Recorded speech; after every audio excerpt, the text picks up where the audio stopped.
his character, Marvin, is trying to be a better man, but it does require a little bit of work. Take a look.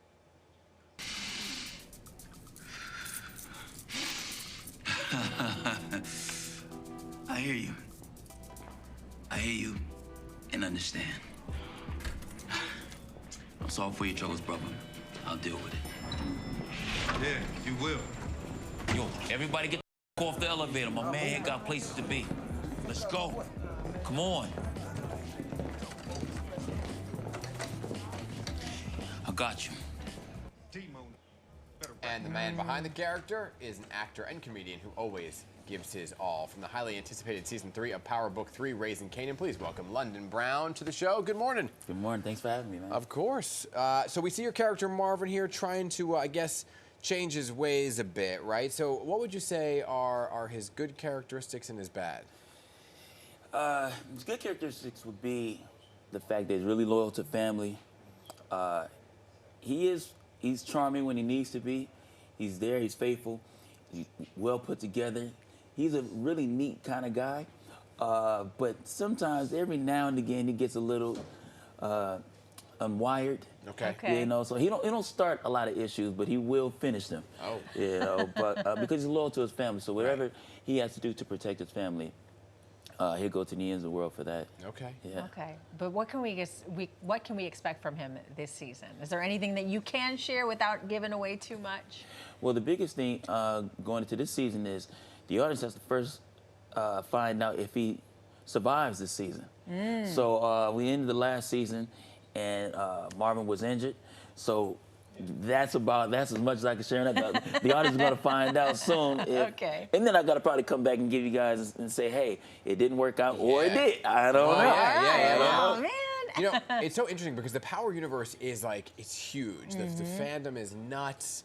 Power Book 3, Raising Kanan now is just the next chapter. So for you to be part of something that's so huge, what is that like? Did you ever expect it? You know, I didn't know how large the franchise was because I didn't watch it. Okay. So I didn't watch the show because I wanted to be on it so badly that I just couldn't tolerate that. But it wasn't until the first season came out where I realized that the brand is pretty large. I mean, the demographic of people, you know, I've been in the grocery store and a woman who can barely lift a gallon of milk. Baby, you're just so good on the show. I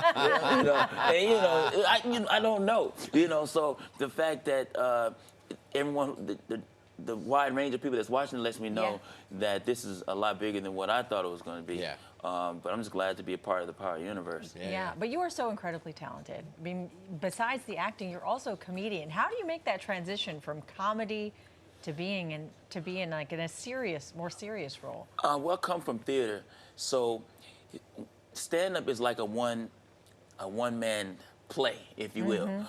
So the transition was pretty seamless for my style. Okay. And because even within my stand-up, I go into characters and stuff like that, so it all works together.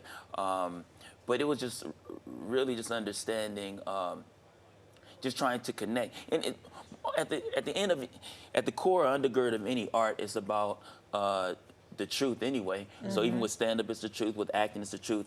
And that's what people ultimately connect to, is the truth. What came first, the desire to want to act or the desire to be a comedian? I think to entertain.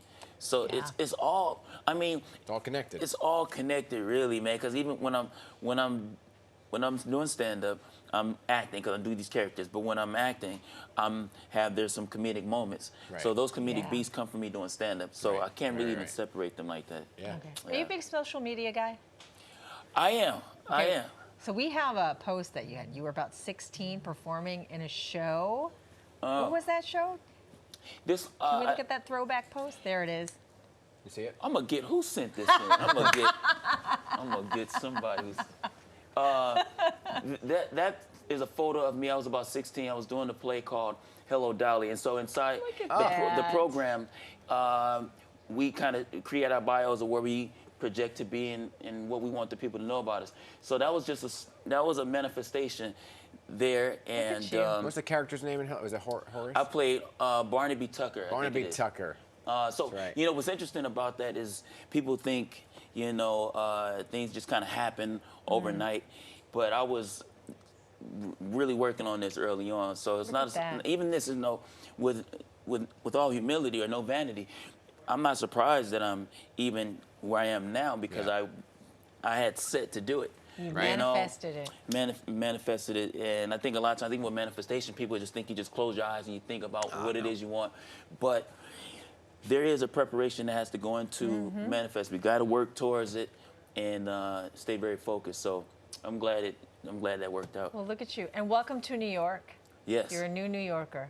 Yes. Just Well, moved- fairly. I mean, I've been here a few years because of the show, but we just got back, because of the strike and all of that. Yeah. So we're jumping right back into it. All right. Well, welcome back. Thank Glad to you. have you here. Thank you. Yeah, All right. and Power Book 3, Raising Kanan, premiering this Friday on Stars and the Stars app. We'll have you back soon, all right? Yes. Thank you. Good to have you here. All right.